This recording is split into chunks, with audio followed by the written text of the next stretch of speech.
I'm always amazed how many millions of people, including many who would claim to hate classical music, enjoy it so many times a year without even realising it.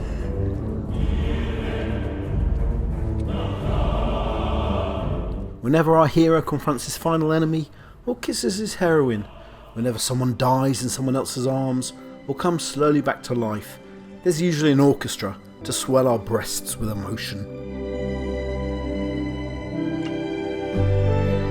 The joy of the process? We don't even realise it's happening. Music operating as it so often does, at a gut level, instinctively. And make no mistake, cinema isn't just borrowing the symphony orchestra, it borrows the actual sound of classical music. Take this example from Star Wars. John Williams, of course, the composer,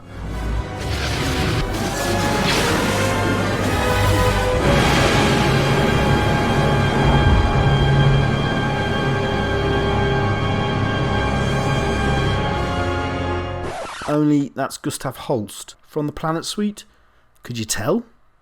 Or how about this bit of Star Wars?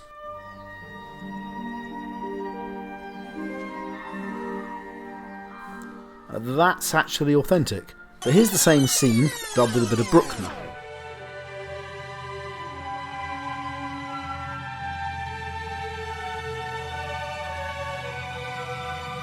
Again, unless you knew the Bruckner, could you tell? Hollywood scoring and classical music are joined at the hip, and that's no coincidence. The handful of composers that created the Hollywood sound in the 1920s and 30s, most of them came from Europe and brought with them its music. Most famous is probably Erich Corngold, already a celebrated young Austrian composer before ever writing a single Hollywood score.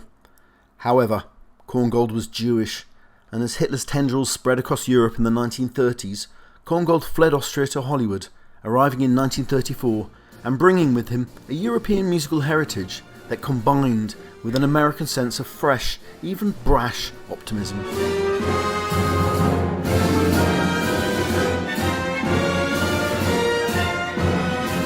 Another composer, Dmitri Tiomkin, shared that sense of optimism and combined it with a feel for the expanse and opportunity in the American landscape.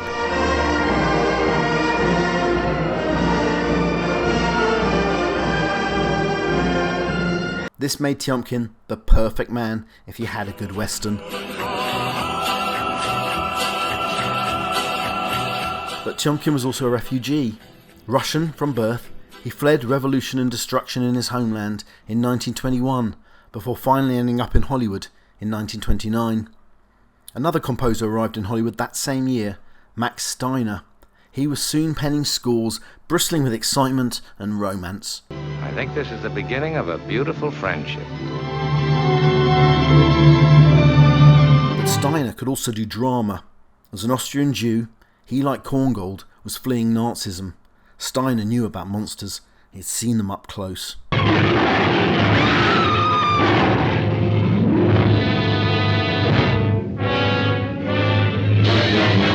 Many of these composers brought to the Hollywood movie sound something of the paranoia and fear they had fled Europe to escape from.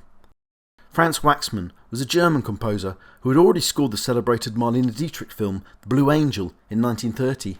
However, Waxman was Jewish, and one day, in 1934, he was severely beaten up by Nazi thugs in a street of his hometown, Berlin. Waxman and his wife wisely took the train to Paris that very night, fleeing soon after to Hollywood. Waxman knew how to score for the monster.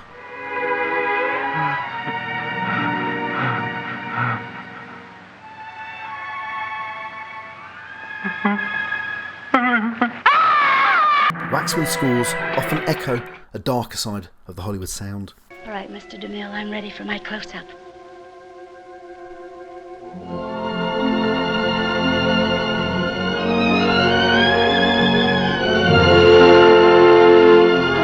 Now, it's worth pointing out, these composers weren't aping classical music in general. I mean, you don't see... or...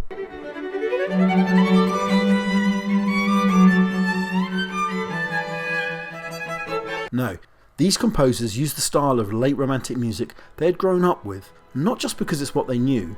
No, you see, late romantic classical music actually rather perfectly suits their task. The music of romantic composers like Wagner and Bruckner elevated emotion above a musical wit in a way that really suits film scoring. Wagner, in particular, brought a new style of music that worked perfectly with a silver screen. To put it crudely, Wagner was more interested in noises that created feelings and sensory impressions, as opposed to neat melodies and harmonies that might be pleasing to the ear.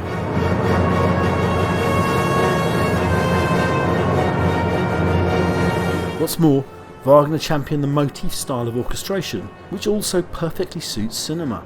Wagner used particular musical ideas, motifs, to represent characters or themes in his works, and this method is great for movie scoring. I mean, everyone knows when Indiana Jones is returning. We can hear his theme. Howard Shore's score for the Lord of the Rings films is studded with motif writing, just as Wagner had done for his own Ring cycle over 150 years earlier. As an audience member today, you can be transported instantly back to the Shire, even when you are far from home, with a simple musical theme.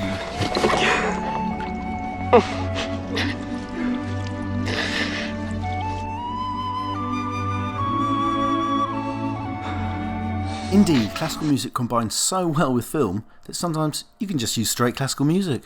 Take this rather famous example, the soundtrack that plays during the helicopter assault scene from the 1979 film Apocalypse Now.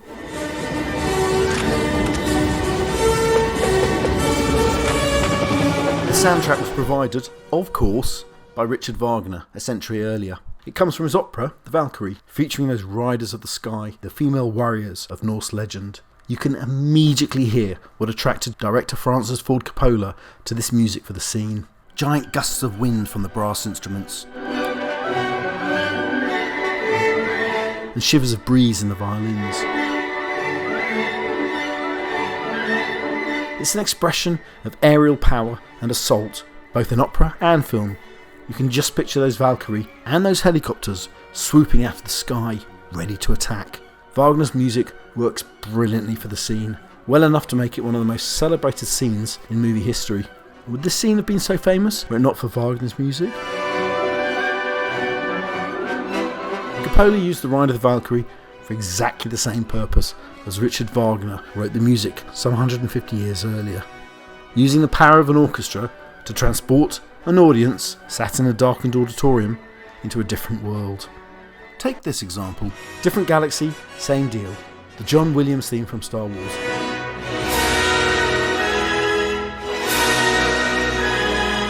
Only, hang on, that's Holst. No, hang on, that's actually Eric Corngold, music from the 1936 film King's Row.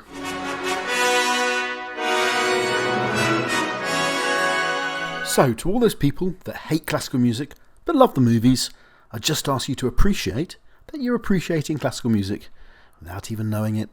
Please like and subscribe. Out.